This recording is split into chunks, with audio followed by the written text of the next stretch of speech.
하나님의 은혜를 감사드립니다. 오늘도 새벽에 올려드리는 우리 예배를 받아주시고 은혜 내려 주시옵소서. 예수님 이름으로 기도드립니다. 아멘.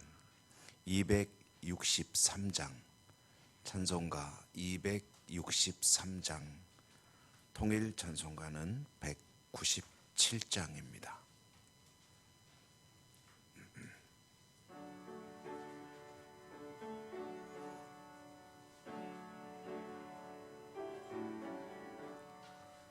이 세상 험하고 나 비록 약하나 늘 기도 힘쓰면 큰 권능 얻겠네. 주의 은혜로 대속받아서 비와 같이 붉은 죄 눈같이 이겠네. 주님의 권능은 한없이 크오니 돌 같은 내 마음 곧 녹여주소서. 주의 은혜로 대속받아서 비와 같이 붉은 죄 눈같이 이겠네. 내 맘이 약하여 늘 넘어지오니 주 예수 힘주사 굳세게 하소서. 주의 은혜로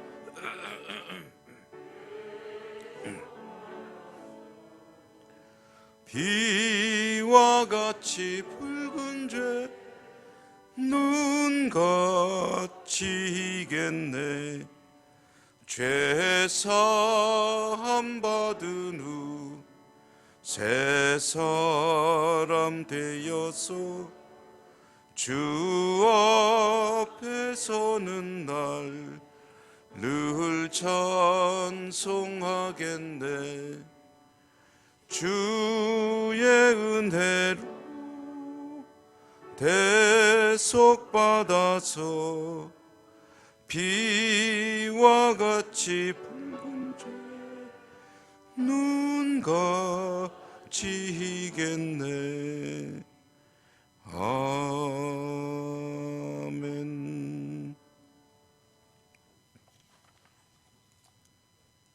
사무엘상 18장입니다.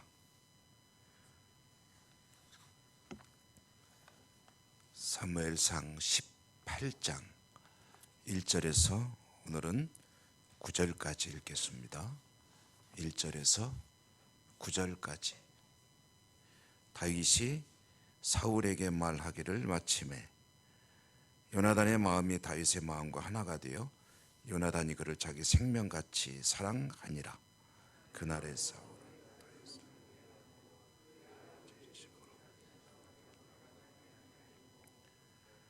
요나단은 다윗을 자기 생명같이 사랑하여 더불어 언약을 맺었으며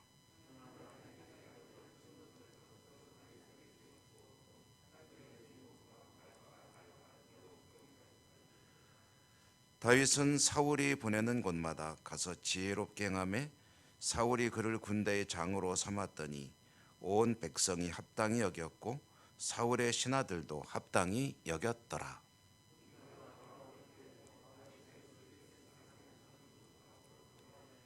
여인들이 이스라엘 모든 성에서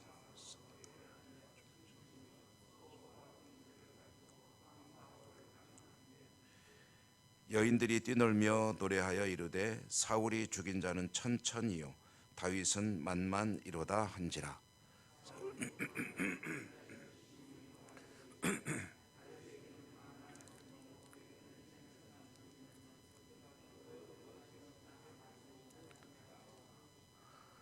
그날 후로 사울이 다윗을 주목하였더라. 아멘. 주님 은혜가 함께 하시기를 기원합니다. 오늘 우리가 읽은 말씀에 보면 세 사람의 이야기가 나오죠. 이것은 이제 사람들이 살아가는 이야기를 하나님이 들려주시는 겁니다. 그런데 하나님이 재미있으라고 이거 보고 웃으라고 또는 어떤 다른 뜻이 있어서 이 이야기를 들려주는 게 아니죠. 이 속에 하나님께서 하고 싶은 이야기가 들어있으니 이야기를 듣고 깨닫고 그렇게 믿음 안에 진보와 향상이 있기를 바라는 것이죠. 사울의 삶의 방향은 하향 곡선입니다. 점점 이제 추락하고 있는 거죠. 다윗은 계속해서 상승 곡선을 그리고 있습니다. 점점 하나님의 계획 가운데 근접한 그런 중심으로 들어가게 되고 있습니다. 요나단은 이제 중간에 등장하는 인물이죠. 요나단은 사울의 아들이고 다윗의 나중에 보면 이제 처남이기도 하자 아주 우정 깊은 친구이기도 하고 인생의 선배가 되기도 하고 그런 사람입니다. 다윗은 골리앗을 죽이고 이스라엘의 영웅으로 등장했습니다. 그리고 왕궁에 들어가서 사울에게 인정받고 중용을 받아서 이제 군대의 중요한 지휘관이 되었고 전쟁에 나갈 때마다 승리하였습니다. 그는 지혜롭게 전투를 이끄는 장수였고 그렇게 전쟁 영웅으로 등장했을 때 모든 사람들이 다 다윗을 아주 칭송하고 그리고 따르는 그런 인물이 되었죠. 오늘 성경 우리가 읽은 말씀에 보면 백성들도 또 이 궁중의 관료들, 신하들도 모두가 다 다윗을 좋게 여겼다 하는 그런 내용이 들어 있습니다. 말하자면 다윗은 아주 잘 나가고 있는 거죠. 그러면 사울은 어땠느냐? 사울은 사실 사울도 잘 나가고 있습니다. 다윗이라는 좋은 신하. 그러니까 여러분 이 지도자 리더에게 중요한 것은 좋은 그런 동역자가 있는 것입니다. 자기는 잘 못해도 상관없습니다. 좋은 사람들을 곁에 두고 그들을 통해서 함께 진보 발전해 나가면 되는 거죠. 그런데 그러려면 이제 사람을 귀히 여길 줄 알아야 되는 거죠. 사람을 귀히 여길 줄 모르면 그럼 진보 발전이 없습니다. 사울은 하나님께서 좋은 그런 사람을 보내주신 셈입니다. 사울의 이 어떤 지도력이나 또는 군사를 이끌어가는 어떤 힘이나 이런 것들은 썩 신통치 못합니다. 그러나 그가 만약에 다윗을 진심으로 좋은 그런 동역자로 여기고 그와 함께 더불어 왕으로서 신하로 대하며 나라를 이끌어갔다면 훌륭한 왕이 될 수가 있었습니다. 그리고 영적으로도 그가 다윗을 바라보면서 하나님이 보내주신 귀한 사람이다 라고 여기고 함께 격려하면서 이 나라를 이끌어 갔더라면 좋았을 텐데 사울에게는 열등감이 존재하고 있었고요. 그리고 무엇보다도 사무엘의 말이 계속 남아 있습니다. 뭐였습니까? 하나님이 당신을 버렸다. 그리고 다른 사람을 이미 왕으로 세우셨다. 그러니 자신은 버림받았다는 생각에 이제 누군가가 왕으로 등장할 것인데 그게 누굴까라고 생각하다가 다윗을 보니까 처음에는 좋았는데 가만히 보니까 이 친구가 이게 위험한 친구다라는 생각을 하게 됐습니다. 오늘 성경에 보면 백성들이 노래하며 춤추며 말하기를 사울이 죽인 자는 천천히요 다윗은 만만히로다. 이것은 듣기에 따라서는 사람들이 사울보다 다윗을 더 좋아한다 이런 의미로 이해할 수 있을 것 같은데 사실은 그런 말은 아닙니다. 이 말이 가지는 의미는 우리나라로 치면 일종의 민요입니다. 민요. 그러니까 좋구나, 우리나라 참 좋구나, 잘 나가는구나, 사울왕도 잘했는데 또 다윗이라는 장군이 나타나니 이 얼마나 좋으냐, 뭐 에라디어 하고서 이제 말하자면 춤추며 노래 부르는 그런 사울도 좋고 다윗도 좋고 너무 좋구나. 야, 사울만 잘한 줄 알았더니 다윗이라는 또 다른 장군이 나타나서 우리나라 잘 나가는구나. 이런 노래를 부른 거거든요. 이게 사울은 에이 들렸어. 이제 다윗의 시대야. 이런 뜻으로 부르는 노래가 이게 아니거든요. 그런데 이 듣는 사람이 어떻게 듣느냐가 참 중요하죠. 말하는 사람은 어떻게 말할지라도 듣는 사람이 자기가 비틀어서 들어버리면 그러면 똑같은 말도 이상한 말이 되어버리고 마는 것 아닙니까? 우리가 살면서 그런 경우가 얼마나 많습니까? 전혀 그런 뜻으로 말한 게 아닌데 그런 뜻으로 받아들이면 참 난감할 때가 많이 있잖아요.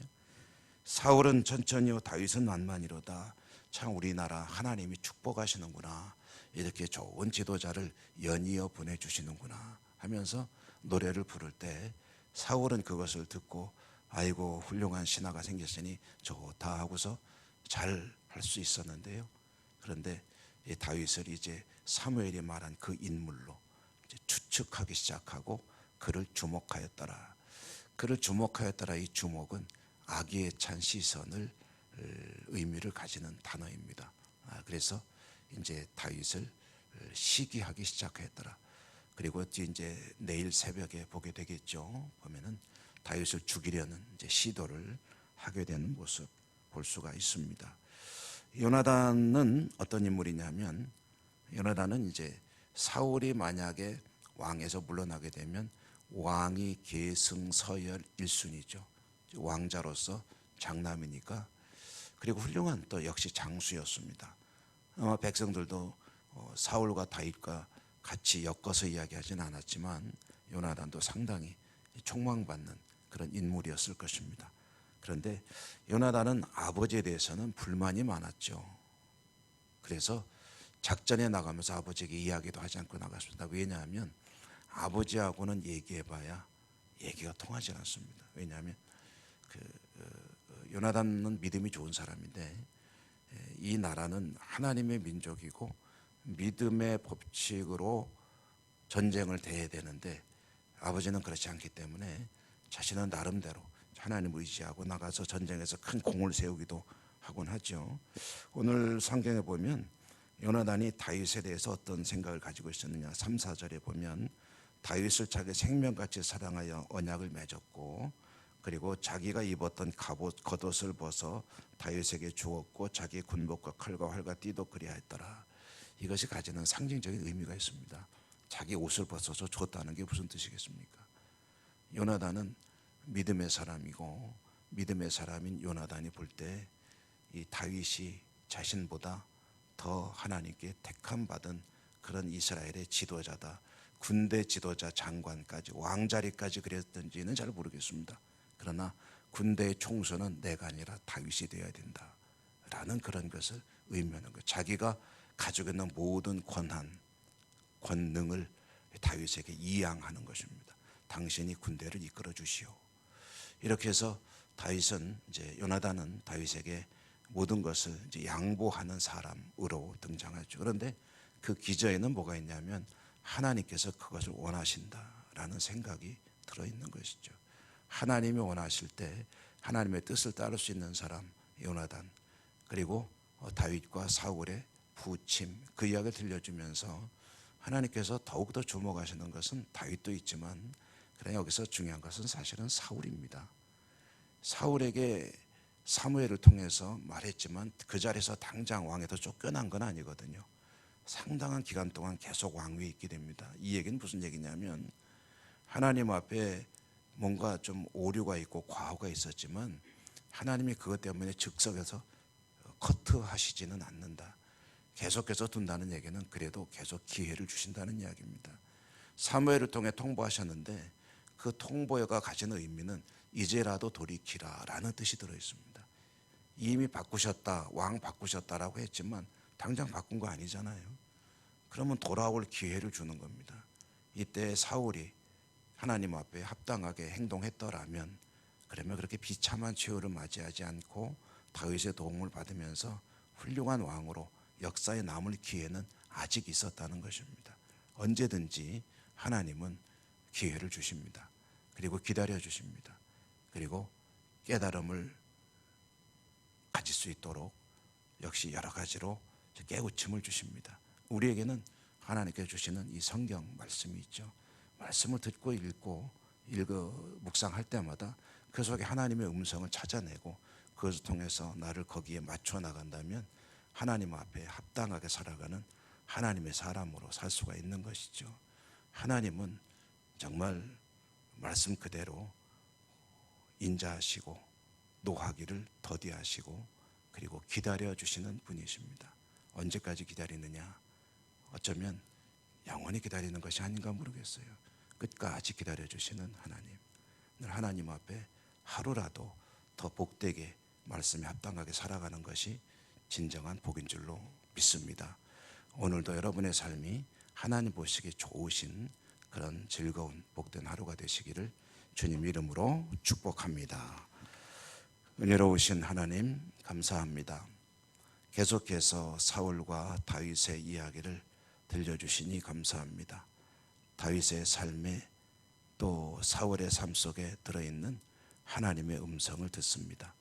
오늘도 저희들은 세상을 살아가며 세상에 휩쓸리지 아니하고 하나님 말씀의 중심을 잡고 하나님의 뜻에 합당한 복된 하루 살아가기를 소망합니다. 성령님 도와주시고 승리하는 그런 복된 날 되게 해 주옵소서. 오늘도 하나님의 약속의 말씀을 붙들고 기도하겠습니다. 하나님만이 우리의 모든 삶의 문제들을 풀어주실 수 있는 분인지를 믿고 믿음으로 기도하오니 믿음대로 되게 하여 주시옵소서. 예수님 이름으로 감사하고 기도 올리옵나이다. 아멘. 하늘에 계신 우리 아버지, 아버지의 이름을 거룩하게 하시며 아버지의 나라가 오게 하시며 아버지의 뜻이 하늘에서와 같이 땅에서도 이루어지게 하소서. 오늘 우리에게 일용할 양식을 주시고 우리가 우리에게 잘못한 사람을 용서하여 준 것 같이 우리 죄를 용서하여 주시고 우리를 시험에 빠지지 않게 하시고 악에서 구하소서. 나라와 권능과 영광이 영원히 아버지의 것입니다. 아멘. 오늘도 주신 말씀을 기억하시며 들은 또 깨달은 바가 있으실 때 그것이 여러분의 기도 제목이 되시기 바랍니다. 그리고 여러분의 모든 소원, 간절한 간구할 일들 하나님께 기도로 아뢰시고요. 우리가 함께 기도하는 여러 가지 기도 제목들, 아픈 분들에 대한 기도와 또 나라와 우리 교회와 우리 사회의 회복과 코로나의 완전한 종식과 전쟁이 그쳐지고 지진 피해 속히 잘 복구될 수 있도록 위해서 기도하시고 선교지, 교회 학교 그리고 비택자들 잘 준비해서 훌륭한 일꾼으로 교회를 섬길 수 있도록 이런 여러 가지 기도 제목들을 놓고 주여 한번 부르고 기도하겠습니다. 주여